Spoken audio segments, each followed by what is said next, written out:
बच्चों के लिए बेस्ट स्कूल कौन सा होना चाहिए? बेस्ट स्कूल वो होना चाहिए जहाँ पे आपका एक होलिस्टिक डेवलपमेंट हो रहा है एक बच्चे का। होते हैं कि आरबीएसई में कराएं या सीबीएसई में कराएं या जो अदर बोर्ड्स हैं उसमें कराएं, तो आपके लिए क्या best suggestion?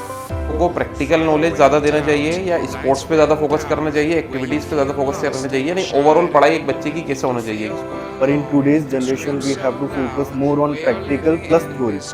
Overall development is compulsory for the student. So you are born and grow inside, like in the middle of the education system. Your father is a director of Motherland Education Society. Born and पूरा education system को अपने आंखों से देखा है कि कैसे चलता है, कैसे क्या होता है।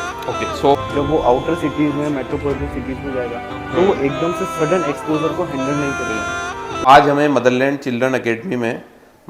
चिल्ड्रन एकेडमी के मैनेजिंग डायरेक्टर रचित सिंगोदिया के साथ स्कूल में एडमिशन का नए सेशन स्टार्ट हो रहे हैं। तो आजकल पेरेंट्स को, उसके अलावा बच्चों को भी कन्फ्यूज़न होता है कि एक स्कूल कैसा होना चाहिए, क्या उसमें 360 डिग्री पढ़ाई होना चाहिए, क्या थ्योरेटिकल नॉलेज इंपॉर्टेंट है या प्रैक्टिकल नॉलेज इंपॉर्टेंट है। तो इन्हीं सारी चीज़ों को लेके आज हम सर से बात करेंगे और स्कूल से रिलेटेड जितने भी क्वेश्चंस हैं आज हम सर से पूछेंगे। सबसे पहले तो मैं आपका बहुत बहुत वेलकम करता हूं सर। Thank you sir. और एक बार ऑडियंस के लिए आपका इंट्रोडक्शन चाहूँगा। Myself Rachit Singodia, I am the managing director of the Motherland Education Society. We have a whole society which includes English medium. We have a English medium CBSE school and a Hindi medium, and we have college also like career college and diploma colleges. So sir मेरा आपसे पहला question ये है कि जो school है वो आजकल के टाइम में 21st सेंचुरी में बच्चों को प्रैक्टिकल नॉलेज ज़्यादा देना चाहिए या स्पोर्ट्स पे ज़्यादा फोकस करना चाहिए, एक्टिविटीज़ पे ज़्यादा फोकस करना चाहिए, नहीं ओवरऑल पढ़ाई एक बच्चे की कैसे होना चाहिए एक स्कूल में? आज के टाइम में स्कूल्स में जो मोस्टली हम टुडेज जनरेशन के हिसाब से देखें, क्योंकि ट्रेडिशनल टाइम में तो ये होता था कि रोट लर्निंग पे ज़्यादा फोकस किया जाता था कि बच्चों को ब्लैक बोर्ड से पढ़ाया और उनको लिखवाया और फिर उसके बाद उनको लर्न करने के लिए। पर in today's generation we have to focus more on practical plus theory. Overall development is compulsory for the student, क्योंकि अब टेक्नोलॉजी के साथ साथ हमको टेक्नोलॉजी के अकॉर्डिंग अपने आप को चेंज करना होगा। क्योंकि हम टेक्नोलॉजी के साथ साथ अगर अपने आप को चेंज नहीं करेंगे तो हम वी विल लैग बिहाइंड। और आजकल के स्टूडेंट्स टेक्नोलॉजी को ज़्यादा इजीली एक्सेप्ट करते हैं as compare to theoretical learning. और जो जैसे कि आप नॉर्मली अपन मूवी देखने भी जाते हैं तो अपन जब मूवी विजुलाइज करके देखते हैं या उसको जब देखते हैं तो हम किसी से मूवी का आफ्टर रिव्यूज मांगते हैं तो उसमें अपन ज़्यादा अच्छे से एक्सप्लेन कर पाते हैं। क्यों? क्योंकि हमने वो चीज़ों को विजुलाइज किया। तो वही चीज़ इंपॉर्टेंट है स्टूडेंट के लिए भी कि अगर हम जितना प्रैक्टिकल नॉलेज देंगे, थ्योरी भी देंगे, थ्योरी एक फाउंडेशन क्रिएट करती है और उस फाउंडेशन को और स्ट्रॉन्ग बनाने के लिए हमको प्रैक्टिकल नॉलेज भी देनी पड़ेगी। क्योंकि अगर हम प्रैक्टिकल नॉलेज नहीं देंगे तो हमने जो बच्चों को एक थ्योरी सिखाई तो फिर से वो उस पे ही एक वो हो जाएंगे, मतलब कंसाइज हो जाएंगे, उनको एक एक्सपोजर नहीं मिलेगा, ना ही उनकी एक सिचुएशन जो सिचुएशनशिप है, जो चीज़ों को हैंडल करना चाहिए और चीज़ों को जो एक्सपोजर मिलना चाहिए उनको वो नहीं मिल पाता। वो चीज़ विजुअलाइजेशन से मिलती है। Okay, so you are born and grow inside, like in the middle of the education system. Your father is a director of Motherland Education Society. Born and brought up in Tonk and in Motherland Education Society. मतलब हमने शुरू से लेके अब तक पूरा education system को अपने आंखों से देखा है कि कैसे चलता है, कैसे क्या होता है। Okay, so my question is के बच्चों के लिए बेस्ट स्कूल कौन सा होना चाहिए? बेस्ट स्कूल वो होना चाहिए जहाँ पे आपका एक होलिस्टिक डेवलपमेंट हो रहा है एक बच्चे का। होलिस्टिक जैसे आपने खुद ने बोला, एक 360 डेवलपमेंट, 360 डिग्री डेवलपमेंट होना चाहिए जिसमें बच्चों के नॉट ओनली मार्क्स पे फोकस किया जाए बल्कि उनके नॉलेज पे फोकस किया जाए। हम जैसे यहाँ के जो मोस्टली जो पेरेंट्स होते हैं वो मार्क्स ड्रिवन पे ज्यादा फोकस करते हैं कि बच्चों के मार्क्स ज्यादा आ रहे हैं मतलब बच्चा इंटेलिजेंट है या अच्छा पढ़ रहा है। पर आपने ये भी देखा होगा कि बहुत सारे स्टूडेंट्स होते हैं जिनके मार्क्स अच्छे नहीं आते पर उनकी नॉलेज ज्यादा अच्छी होती है। तो हमें नॉलेज पे ज्यादा फोकस होना चाहिए। नॉलेज के साथ साथ हमें बच्चों को कॉन्फिडेंस देना चाहिए, एक प्रैक्टिकल थिंकिंग उनके अंदर डेवलप करनी चाहिए। क्योंकि हम प्रैक्टिकल थिंकिंग डेवलप करेंगे तो एक वो सिचुएशन, अगर कोई सिचुएशन क्रिएट होती है तो उन सिचुएशन को वो कैसे हैंडल करते हैं वो चीज़ उनमें डेवलपमेंट होगी। और एक डिसीजन मेकिंग जो होता है एक सिचुएशन में, एक डिसीजन लेने की, वो ज़्यादा अच्छे से वो डिसीजन ले पाएंगे इन ए करेक्ट वे में। और उसके साथ साथ आपका मेंटल के साथ साथ आपका फिजिकल फिटनेस पे भी फोकस होना चाहिए। ये नहीं कि हम सिर्फ पढ़ाई पे फोकस कर रहे हैं, हम को करिकुलर या अदर एक्टिविटीज पे फोकस ना कर रहे हैं, क्योंकि आज के टाइम में in today's time we should also focus on other co curricular activity like in sports, like music and dance, like music and dance हो गया, स्पोर्ट्स हो गया और फिजिकल फिटनेस हो गई। तो इन पे भी हमें फोकस करना चाहिए, क्योंकि मेंटल के साथ साथ physical fitness is also important. अच्छा, एक मेरा क्वेश्चन ये है कि कुछ पेरेंट्स कंफ्यूज होते हैं, जैसे हम टोंक से हैं तो टियर 3 या उसके बाद की सिटी हो गई है, तो वो कंफ्यूज इसमें होते हैं कि आरबीएसई में कराएं या सीबीएसई में कराएं या जो अदर बोर्ड्स हैं उसमें कराएं, तो आपके लिए क्या बेस्ट सजेशन है? सब बोर्ड मैटर नहीं करता, मैटर करता है क्वालिटी ऑफ एजुकेशन एक स्कूल की। ओके। कि बोर्ड भले आरबीएसई हो या सीबीएसई हो, सीबीएसई सेंट्रल बोर्ड होता है, आरबीएसई राजस्थान बोर्ड होता है, बस यही डिफरेंस होता है। आरबीएसई स्टेट बोर्ड में आ जाता है और सीबीएसई सेंट्रल बोर्ड में आता है। बट जो मेन इंपॉर्टेंट थिंग होती है वो होता है कि क्वालिटी ऑफ एजुकेशन उस स्कूल में कैसी दी जा रही है। क्वालिटी ऑफ एजुकेशन के साथ साथ उनका ओवरऑल डेवलपमेंट पे फोकस किया जा रहा है या सिर्फ और सिर्फ रोड लर्निंग या सिर्फ मार्क्स पे फोकस किया जा रहा है। अगर एक स्कूल के अंदर ओवरऑल डेवलपमेंट नहीं हो रहा कि उसका बिहेवियर कैसा है, उसमें डिसिप्लिन है, उसमें एक डेडिकेशन है, उसमें एक पंक्चुअलिटी है, एक वो अदर एक्टिविटीज में पार्टिसिपेट कर रहा है, उसका इंटरेस्ट है।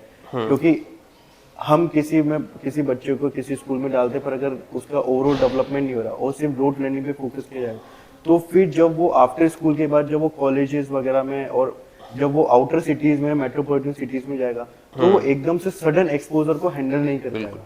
तो उसके लिए हमें इनिशियल लेवल पे ही उसको डेवलप करना पड़ेगा। तो वो ज्यादा इंपॉर्टेंट है एज कम्पेयर टू कि कौन से बोर्ड में हम उसका एडमिशन कराएं। अच्छा, आपने पूरा एजुकेशन सिस्टम देखा और अब मदरलैंड चिल्ड्रन एकेडमी के मैनेजिंग डायरेक्टर हैं, तो ये सारी चीज़ें क्या आपने अपने स्कूल में अप्लाई करी? जी सर, हमारे स्कूल में अप्लाइड होती है। आप अगर देखेंगे तो हमारे स्कूल में हम टाइमली पेरेंट्स को अपडेट करते हैं हर एक चीज़ के रिगार्डिंग। नॉट ओनली उनके मार्क्स पे अपडेट करते हैं, बल्कि उनकी पंक्चुअलिटी पे भी अपडेट करते हैं कि बच्चा कितने दिन स्कूल आ रहा है, कितने दिन नहीं आ रहा है। अगर कोई बच्चा हमारे 2 डेज से ज़्यादा एब्सेंट हो जाता है तो हम उसकी इन्फॉर्मेशन घर पे दे देते हैं। 75% हमारे अटेंडेंस कंपलसरी है। उसके बाद हम स्पोर्ट्स पे फोकस करते हैं। हमारे नॉर्मल पीटीज वगैरह आते हैं, हम स्पोर्ट्स इवेंट भी कराते हैं। जैसे आपने भी खुद ने भी इस बार देखा है कि हमने एक उड़ान इवेंट जो हमारे कल्चरल स्पोर्ट्स फेस्ट है उसको ऑर्गेनाइज कराया, जिसमें हम बच्चों को पार्टिसिपेट करवाते हैं। फिर मेरा मोस्टली ज़्यादा फोकस रहता है कि हम को करिकुलर एक्टिविटीज़ में बच्चों को इन्वॉल्व करें, ताकि उनका एक ओवरऑल डेवलपमेंट हो, एक उनमें डिसीजन मेकिंग पावर डेवलप हो, एक लीडरशिप क्वालिटीज डेवलप हो।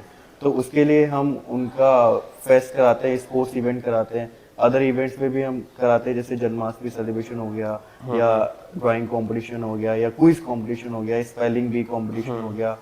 हम डिस्ट्रिक्ट टूर्नामेंट्स में भी अपने बच्चों को पार्टिसिपेट कराते हैं। जैसे अभी हमने रिसेंटली अंडर 14, 17, 19 का लॉन टेनिस का टूर्नामेंट को ऑर्गेनाइज कराया, वॉलीबॉल का भी कराया था, आर्म रेसलिंग का भी कराया। तो हमारा इन्वॉल्वमेंट नॉट ओनली एकेडमिक्स पे ही नहीं है, हमारा फोकस करिकुलर एक्टिविटीज पे भी ज़्यादा है। ओके। अच्छा, इसके अलावा जैसे हमने शुरू में बात करी थी कि प्रैक्टिकल नॉलेज ज़्यादा इंपॉर्टेंट है, तो कुछ उस टाइप की लैब्स जो जैसे स्टेम लैब होती है या मैथ्स लैब होती है या अदर्स लैब होती है, वो आपके स्कूल्स में है? स्कूल में हमारे है? सर प्रॉपर एक 40+1 का एक कंप्यूटर सेटअप है, एक हमारे पास मैथ लैब है, एक हमारे पास कंपोजिट लैब है, क्योंकि हमारा जो सीबीएसई इंग्लिश मीडियम है अप टू 10th क्लास है। तो we have composite lab which includes physics, chemistry, bio, combined तीनों चीज़ें उसमें। ओके। तो हम जो और हमारे क्लासरूम्स में स्मार्ट एलईडीज है, तो हम मोस्टली प्रैक्टिकल नॉलेज पे फोकस करते हैं। जो अगर कोई चीज़ को हमको डिस्क्राइब करना है, एक्सप्लेन करना है इन ए बेटर वे, तो हम उसको वीडियोस के थ्रू हम उसको शो करते हैं, ताकि बच्चों के माइंड में एक इजीली फिट हो जाए, ताकि वो रोट लर्निंग पे फोकस ना करें। एक हम इस सेशन में एक रोबोटिक्स लैब भी स्टार्ट करने वाले हैं, जिसमें कि हम बच्चों को एआई और एमएल के रिगार्डिंग भी उनको बेसिक नॉलेज देंगे, उनका फाउंडेशन क्रिएट करेंगे, क्योंकि जो आने वाला टाइम है वो आर्टिफिशियल इंटेलिजेंस और मशीन लर्निंग का है। तो हम अपने बच्चों को उस वे में डेवलप करें कि आने वाले फील्ड में जब वो आगे जाएं तो उनको वो जीरो से ना स्टार्ट करके ऑलरेडी उनका एक बेस बना हुआ होगा, एक स्ट्रॉन्ग फाउंडेशन उनकी ऑलरेडी बिल्डअप हुई होगी, तो वो सिर्फ अपने आप को अपडेट करते रहेंगे। तो वो चीज़ हम स्टार्ट करने वाले हैं नेक्स्ट सेशन में। बाकी म्यूजिक और डांस क्लासेस हमारे होती है। वी हैव इंडोर स्पोर्ट, जहाँ पे कि हमारा एक प्रोफेशनल बिलियर्ड टेबल है, कैरम, चेस वगैरह है। तो ये सारी चीज़ें। ओके अच्छा, टोंक के अलावा भी मैंने काफ़ी सारे सीबीएसई स्कूल्स देखे हैं, जैसे जयपुर के देख लें, ये वो स्कूल जो इंटरनेशनल बोलते हैं अपने आप को कि वो इंटरनेशनल स्कूल है, यानी उनका करिकुलम इंटरनेशनल एकेडमिक पर्पस से है। तो आपके स्कूल में जब बच्चा 10th-12th के बाद बाहर जाएगा, तो एक तो जितनी इंडस्ट्रीज हैं उसकी नॉलेज, उसके अलावा मेन उसकी कम्युनिकेशन और पर्सनैलिटी पे कितना फोकस किया जाता है? सर सबसे जो इम्पोर्टेंट जो मैंने भी मतलब मेरी भी जो मोस्टली जो एकेडमिक्स है वो टोंक से हुई, उसके बाद फिर आई शिफ्टेड टू जयपुर, फिर जयपुर और दिल्ली और अदर सिटीज़ में मेरा जो एकेडमिक्स हुआ है मेरा कंप्लीट। तो मैंने ये चीज़ फेस की है कि आपके अंदर कितनी भी नॉलेज हो, पर अगर आपको एक्सप्रेस करना नहीं आता वो नॉलेज को, तो फिर कोई सेंस नहीं बनता। क्योंकि ultimately when you go to interview for some job, तो वहाँ पे आपकी कम्युनिकेशन स्किल्स, आपका way of speaking, how you sit, how you stand, how you walk, एक प्रॉपर डिसिप्लिन, और हाउ यू स्पीक, और in A fluent way, in A polite way, तो ये सब चीज़ों पे भी फोकस होता है। एकेडमिक नॉलेज एक तरफ है, पर उस एकेडमिक नॉलेज को आप कैसे एक्सप्रेस कर रहे हैं वो एक डिफरेंट वे, तो वो चीज़ पे भी आपका फोकस होना चाहिए। तो आपके यहाँ कुछ है ऐसा हाँ कि सर, हमारे पर्सनैलिटी डेवलपमेंट होता है बाकायदा, हम बच्चों को काउंसिल भी करते हैं कि after 10th what you should choose, in which stream you should go, कि आपका किस में इंटरेस्ट है। क्योंकि मोस्ट ऑफ द केसेस में जो छोटी या सिटीज़ होती है उसमें ये होता है कि थोड़ा पेरेंट्स का इन्वॉल्वमेंट ज़्यादा होता है कि आप ये सब्जेक्ट चूज करो, इसमें जाओ, भले ही बच्चे का इस इंटरेस्ट उसमें हो या ना हो, बट वो because of the parental pressure और सोसाइटल प्रेशर की वजह से वो चूज कर लेता है, और फिर वो पूरे लाइफ टाइम सफ़र करता है। तो वो चीज़ ना हो, बच्चों का जिसमें इंटरेस्ट हो। ज़रूरी नहीं है कि हर बच्चे का एकेडमिक्स में इंटरेस्ट होगा, किसी का स्पोर्ट्स में भी इंटरेस्ट होता है, किसी का म्यूजिक डांस में भी इंटरेस्ट होता है, किसी का कराटे में भी इंटरेस्ट होता है। तो हम स्टार्टिंग से सारी एक्टिविटीज़ को, इवेंट को ऑर्गेनाइज कराते हैं, और हम यही चीज़ देखते हैं कि उस पर्टिकुलर स्टूडेंट में या उस पर्टिकुलर बच्चे में किस चीज़ में वो उसका इंटरेस्ट हो, किस चीज़ में अपना 100% दे रहा है। आप काम वही करो जिसमें आपका इंटरेस्ट भी और आप अपना 100% दो, तो वही काम सक्सेसफुल होता है। पर आप किसी ऐसे काम को करो जिसमें आपका मन ही लगे, तो आप चाह के भी अपना 100% नहीं दोगे। तो वो चीज़ होनी चाहिए इम्पोर्टेंट हर एक स्कूल में। So if a student want to be a doctor और इंजीनियर और he want to go in civil services, तो उसके लिए क्या उसको मदरलैंड चिल्ड्रन अकेडमी से पास आउट होने के बाद एक कोचिंग जिसका 1.5-2 लाख खर्चा है वो ज्वाइन करना पड़ेगी, चाहे वो सिविल सर्विसेज की हो, चाहे नीट की हो, चाहे जी की हो, या आप उसको इतना प्रिपेयर कर देंगे कि जस्ट निकलते ही एग्जाम फाइट कर सके? उसके लिए क्या सर हमारे, आप अगर जैसे आपने बोला कि सिविल सर्विसेज और जो डॉक्टर होता है और जो इंजीनियर होता है, तो आप अगर ये देखेंगे तो उसमें जो सब्जेक्ट्स होते हैं वो वही होते हैं, math, science. If you are going for the NEET UG और डॉक्टर और इंजीनियर, तो you have to choose either science, maths और पीसीबी, फिजिक्स, केमिस्ट्री, बायो। और अगर आप डिफेंस में भी जाते हैं तो उसमें भी मैथ्स, साइंस रिक्वायर्ड है। सिविल सर्विस में जाते हैं तो आपको 8 सब्जेक्ट की रिक्वायरमेंट होती है, जैसे हिस्ट्री, ज्योग्राफी। तो जब आप किसी पर्टिकुलर सब्जेक्ट या किसी पर्टिकुलर कंपटीशन की प्रिपरेशन करते हैं, तो आपको 6 to 12 तक का तो वैसे भी रिवाइज करना पड़ता है, क्योंकि दैट इज द फाउंडेशन। तो अगर हम उस पे फोकस करके हम उस पे ही फोकस करते हैं कि हम उनका ये फाउंडेशनल इतना स्ट्रॉन्ग कर दें कि आगे जाके अगर वो विदाउट कोचिंग भी अगर कंपटीशन फाइट करेंगे, तो चांसेस है कि वो विदाउट कोचिंग के भी उसको क्लियर कर सके। ओके तो इस पे फोकस किया जाता है स्कूल में कि उनको 12th के बाद कोई स्पेसिफिक कोचिंग लेना ना पड़े? रिक्वायर्ड नहीं होती सर स्पेसिफिक कोचिंग है। अगर आपका फाउंडेशन स्ट्रॉन्ग, अगर आपके बेसिक स्ट्रॉन्ग है, तो आपको सिर्फ उसको अपने आप को अपडेट करना है और आपको प्रैक्टिस करनी है, और उसके बेसिस पे भी आप विदाउट कोचिंग के भी आप क्लियर कर सकते हैं कोई भी एग्जाम। सिविल सर्विसेज का एग्जाम टोटली आप 6 to 12 की बुक्स पे चलता है, पूरा वही हिस्ट्री, वही सेम हिस्ट्री होती है, वही इंडियन स्ट्रगल होता है, इंडियन इंडिपेंडेंस वाला होता है, वही आप ज्योग्राफी में लेंगे तो वही लैंड फॉर्म्स वगैरह, वही रिवर्स, वही ज्योग्राफिक वो फॉर्म्स होती है, वही सेम चीज़ें जो ऑलरेडी हम स्कूल्स में पढ़ते हैं। तो उन्हीं चीज़ों को ही तो रिवाइज करके वो बेसिक फाउंडेशन क्रिएट किया जाता है। ओके अच्छा, जब तक एक बच्चा स्कूल में नहीं है तो उसके पेरेंट्स, उसके फादर और मदर है, जैसे ही बच्चा स्कूल में एडमिशन लेता है तो वो अपने स्कूल में 8 से 10 घंटे देता है, जहाँ उसके teacher as a parent role अदा करते हैं एक तरीके से। तो टीचर्स की क्वालिफिकेशन के बारे में मैं आपसे बात करना चाहूँगा कि आपके स्कूल में जो टीचर की पहला तो क्वेश्चन मेरा आपका ये है कि किसी भी स्कूल में टीचर्स कैसे होना चाहिए, और दूसरा आपके यहाँ उस टाइप के टीचर हैं या नहीं है?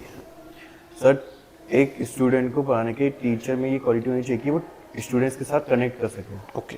सबसे इम्पोर्टेंट क्वालिटी होती है कि टीचर स्टूडेंट के साथ कनेक्ट कर सके अपने आप को। अगर एक टीचर अपने स्टूडेंट के साथ कनेक्ट नहीं कर पा रहा है तो वो कितना ही अच्छा उसमें नॉलेज हो, कितनी उसमें नॉलेज हो, कितना स्किलफुल हो, वो बच्चों को नहीं समझा पाएगा। आपको पहले बच्चों को के साथ कनेक्ट होना पड़ेगा, उनके फ्लॉज को आपको देखना पड़ेगा, उनको चेक करना पड़ेगा कि क्या फ्लॉज है, वो किस वे में समझते हैं, उसको अपने आप को एडजस्ट करके उस वे में आपको अपना लर्निंग आउटकम्स को या लर्निंग पैटर्न को आपको उसके हिसाब से डिजाइन करना पड़ेगा और फिर आपको बच्चों को टीच करना पड़ेगा। और मोस्टली टीचिंग में क्वालिफिकेशन हमारे जो सीबीएसई है उसमें मिनिमम बेसिक क्वालिफिकेशन बीएड होती है। ओके। कि that a teacher should be a BEd holder, क्योंकि बैचलर ऑफ एजुकेशन के बिना तो आप क्वालिफाइड ही नहीं हो, हम पोर्टल पे उसका नाम ही अपडेट नहीं कर सकते। तो वो एक सबसे इम्पोर्टेंट चीज़ है। बाकी जो सबसे मेन जो होता है, भले किसी बात क्वालिफिकेशन हो, पर अगर उसमें एक टीचिंग क्वालिटी है कि वो अपने बच्चों के साथ कनेक्ट कर पा रहा है और बच्चे उनके साथ कनेक्ट होके और एक ऐसा एनवायरनमेंट क्रिएट करें जहाँ पे बच्चों को भी इंटरेस्ट डेवलप हो रहा है टीचर्स के साथ पढ़ने में और टीचर को भी मजा आ रहा है बच्चों को पढ़ाने में, तो वहाँ पे आप देखेंगे तो ऑटोमेटिकली जो बच्चों का जो ओवरऑल डेवलपमेंट होगा या जो उनकी नॉलेज होगा अपने आप इम्प्रूव होगी। बच्चों को सर, बच्चों में एक एक्साइटमेंट होनी चाहिए स्कूल आने की, जो सबसे इम्पोर्टेंट चीज़ होती है कि स्कूल के लिए, कि बच्चे एक्साइटेड रहने चाहिए कि यार आज स्कूल में ये चीज़ कराएंगे। एक उनमें क्यूरियोसिटी और एक एक्साइटमेंट होनी चाहिए कि हमें स्कूल जाना है, हमें स्कूल आना पसंद है। हम टीचर्स कनेक्ट करने चाहिए कि आज ये पढ़ाएंगे या आज हमें ये एक्टिविटी कराएंगे। तो बच्चों के साथ कनेक्ट होगे तो ऑटोमेटिकली सबको इंटरेस्ट डेवलप होगा और एक ओवरऑल इम्प्रूवमेंट ही होगा स्कूल का भी और बच्चों का भी। मेरा लास्ट क्वेश्चन आपसे ये है कि आप भी इंजीनियरिंग बैकग्राउंड से तो अभी जब 2023 के बाद हमने देखा कि आईटी में बहुत सारी चीज़ें चेंज हो गई सिर्फ और सिर्फ एआई की वजह से। तो अब आप मुझे ये बताइए कि आप एआई या एमएल पे कितना फोकस कर रहे हैं आपके स्कूल में? सर, जैसे कि मैंने आपको ऑलरेडी बताया कि इस सेशन में जैसे मैं खुद इंजीनियरिंग बैकग्राउंड से और मैं खुद रेगुलर न्यूज़पेपर हम रीड करते हैं, सोशल मीडिया पे रहते हैं और बच्चों का आजकल मोस्टली फोकस टेक्नोलॉजी पे ज़्यादा है। तो हमने ये डिसाइड किया कि हम इस सेशन से एक रोबोटिक्स लैब भी हम स्टार्ट करने वाले हैं, जिसमें कि हम बच्चों को एक बेसिक फाउंडेशन देंगे एआई की, मशीन लर्निंग की, एक वो अपने हिसाब से एक 3D प्रिंटर के थ्रू वो अपने इमेजिनेशन के हिसाब से वो चीज़ों को डिज़ाइन करेंगे। अपने इमेजिनेशन और उनकी क्रिएटिव स्किल्स को हम फोकस करेंगे कि बच्चा कितना क्रिएटिव है, कितना इमेजिनेशन उसकी अच्छी है, तो उसके हिसाब से वो चीज़ों को डिज़ाइन करेगा और फिर हम उसमें उसकी हेल्प करेंगे। हम उनको बेसिक नॉलेज भी देंगे कंप्यूटर से रिलेटेड, लाइक हम उसको HTML के बारे में भी उसको नॉलेज देंगे और रिगार्डिंग जो बेसिक फीचर्स होते हैं कंप्यूटर के, like MS Excel, MS Word, paint, internet और जो भी इंटरनेट पे जो भी चीज़ें हम कैसे ब्राउजिंग करते हैं वो सब चीज़ें हम उसको बताएंगे। ओके, तो इस सेशन से आपका पूरा फोकस्ड है कि आप एआई रोबोटिक्स को भी ऐड करें, उसके अलावा जो आपने बताया कि बच्चे को इस लेवल पे आप प्रिपेयर कर देते हैं कि उसको अलग से कोई एक्स्ट्रा कोचिंग लेने की ज़रूरत नहीं पड़ती, यानी पूरा होलिस्टिक डेवलपमेंट आप कर देते हैं। जी, क्योंकि सर ये होता है कि बच्चा हमारे पास है, हम अपनी साइड से फुल एफर्ट डाल, पर it's not a one sided thing. हमें पेरेंट्स का भी उतना ही इन्वॉल्वमेंट चाहिए जितना स्कूल का इन्वॉल्वमेंट बच्चों के साथ होता है, क्योंकि ये वन साइडेड चीज़ें नहीं होती, बोथ साइडेड होती है कि हमको साथ में मिलके चलना पड़ेगा। हम यहाँ पे अपना पूरा एफर्ट डालें पर अगर बच्चा घर पे जाके उस चीज़ को रिवाइज नहीं करा या पेरेंट्स फोकस नहीं हो तो फिर there is no point. Okay, फिर बच्चा उसको नेक्स्ट डे भूल जाएगा। यानी पेरेंट्स को भी इंगेज होना पड़ेगा, पेरेंट्स को भी इंगेज होना पड़ेगा। ओके, उनको भी एक रिस्पॉन्सिबिलिटी लेनी पड़ेगी कि यार if I am investing something on my child तो उसका एक कुछ आउटकम निकलना चाहिए। तो जितने पेरेंट्स इस सीरीज़ को देख रहे हैं या इस एपिसोड को देख रहे हैं, मैं उनसे गुजारिश करूंगा कि जैसे सर ने कहा कि स्कूल ही सब कुछ नहीं है। अगर आप ये सोच के बैठे हैं कि स्कूल बच्चा जाएगा, उसके मार्क्स भी अच्छे आएंगे, पर्सनैलिटी भी डेवलप हो जाएगी, ओवरऑल उसका डेवलपमेंट हो जाएगा, तो ये पॉसिबिलिटीज़ नहीं है। क्योंकि एक टीचर के पास, सिंगल टीचर के पास एक बच्चा 1 या 2 घंटे के लिए है, क्योंकि उसमें अलग अलग पीरियड्स में अलग अलग टीचर आते हैं, तो आपको भी उन बच्चों के साथ इन्वॉल्व होना पड़ेगा। तो आज का ये एपिसोड में यहीं ख़त्म करता हूँ। इस एपिसोड में हमारे साथ थे Rachit Singodiya, MD Motherland Children Academy. ऐसे ही और एजुकेशनल एपिसोड हम आपके लिए लाते रहेंगे। Thank you so much sir.